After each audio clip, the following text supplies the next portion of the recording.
All right, Coach, talk to me a little bit about new school, new opportunity. Just what has it been like getting acclimated to McClintock High School? Yeah, man, it's been awesome. I came in, a ton of support from administration. I was blessed to be welcomed by open arms by our students.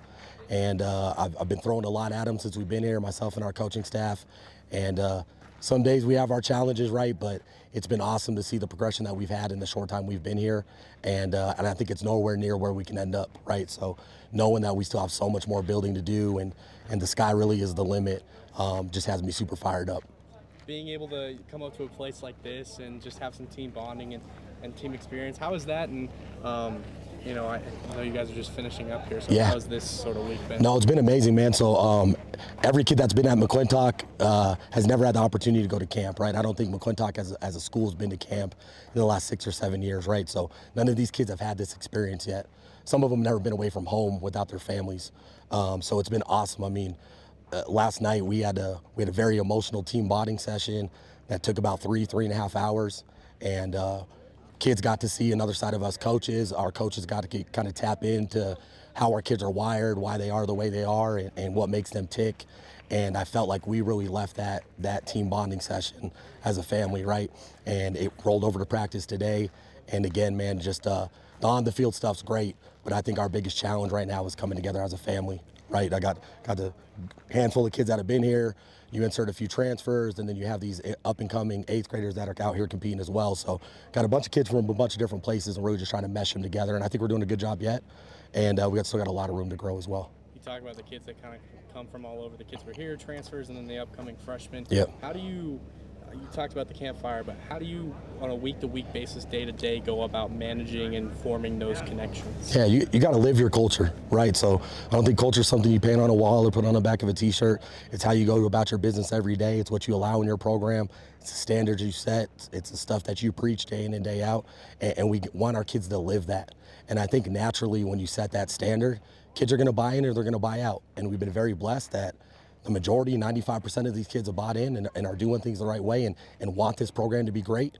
And that's what we're focused on. That's what we're super excited about. Talk about your vision for this team, and they made it to the playoffs last year. Yeah. Definitely fell a little bit short, but we got a lot of talent returning. Where do you see this team this season? Adam, I think we're trying to be a better version of ourselves every week. And I don't want to sound cliche or try to take the easy way out on that, but we got to be realistic, man. We graduated 10 of our 11 starters on offense, 9 of our 11 starters on defense last year. I mean, 95% of our production on both sides of the ball is gone. You know what I mean? Then you talk about a Khalil Bender and a John Sorensen that transferred out as well. And all these kids that are playing haven't played varsity football before, right? So I think we're going to be very good. I think we're going to gradually get better as the season goes along, as we get more continuity together, as we get some of these transfers eligible. But I have high expectations for this team. I want us practicing on Thanksgiving, and people probably think I'm crazy, but that's what I know. That's what we're here to do. So, and again, it's not going to be overnight, but we're not looking for an easy way out either. We're not saying, hey, we lost everything last year, that's our pass this year. Heck no. We're here. We're ready to compete. We've got what we got, and it's our turn to coach, right? So, no, we're excited about it. Talking about a couple of the guys that came into your team first, starting with Aiden coming over from Saguaro, how big of a boost has he been? And I've seen during the summer, he's kind of played a mix of both wide receiver and defensive back. How much is that split going to be this season? And if you guys get to a point, will he eventually play one or the other? Yeah, no, great question. So Aiden's a ball player. In my opinion, he's probably one of the best two-way playmakers in the 27 class, and that's what he's here to do. I'm a big believer on getting our best 11 kids on the field. So, yeah, like you see in the summer, he's bouncing back and forth, and I expect him to do that all season long. We want to challenge a kid like that, especially from a recruitment standpoint. He's getting some love at receiver. He's getting some love on the defensive side of the ball. People want to see him at safety, right? So I owe it to him to get him in the right opportunities and the right spots so he can be evaluated. And plus, he's one of our best 11 on both sides of the ball. So as long as he's got the energy and he's healthy, ready to go, he's going to be playing. talk about two of your freshmen that are coming in, TK and Kaiden, both guys that have already racked in Division I offers and got to showcase their skills at OT7 this year, which has been kind of cool. What are you excited about the development of those two? And does it help when you have a quarterback and wide receiver that are coming in that already have a really, really solid connection? 100%. So not only TK and Kaiden, but I've got 3 other freshmen up here practicing as well. Jackson Whitaker, who's a younger brother of Aiden. I've coached him since he was a baby. Preston Molina, another kid that's a safety for us that could play the game at a high level. And then Michael Rivera, who's probably going to start on our offensive line. He picked up a Sac State offer as well. So all the freshmen coming in have come in and really made their mark very shortly, in a short period of time. They show that they deserve to be out here. They can compete at the highest level. And then, yeah, you talk about TK and Kaiden, that's a special duo. I mean, they've played amongst some of the best athletes in the world. Even from a youth football perspective, they're coming off an AYF D1 national championship with Vegas Strong. And so with their ability to compete and the grit that they have from what they've been through and then their connection, I mean, they're special. That's going to be one of the best connections over the next 4 years. What is going to be the factor in you guys winning a 5A state championship? The biggest thing, Adam, it's the weight room. When we got here, man, we were miles behind in the weight room. I got to give a shout out to our strength coach, Coach Bo. I've been around a lot of great strength coaches, and the progress that we've made in the time that he's been here is just remarkable. But even with that, we're still a ways behind. So if we can really get this weight room locked in, I believe with the process that we have, the coaching staff, I mean, dude, we have 4 ex-head coaches on this staff outside of me. I couldn't be more blessed with the staff that I have. So I really believe if we continue to progress in the weight room, we can stay healthy. I think we can compete with whoever. And we may not be talented as some teams, but I think where we may miss out on talent, we have the ability to make up in other areas. I want to talk a little bit about future you and just the idea behind that and founding that. And then obviously now you've got a lot of kids on this team that played with you when they were on that team. So how has it been seeing them develop, and then now on the high school stage, and then other guys you've coached on other teams doing things? Yeah. So Future U was an idea of mine back in 2020, and it was really to just focus on the 8th grade class and really get them prepared to play high school football. From a strength and conditioning standpoint, from a film study standpoint, from everything it takes to be a successful student athlete is the reason that we produce that.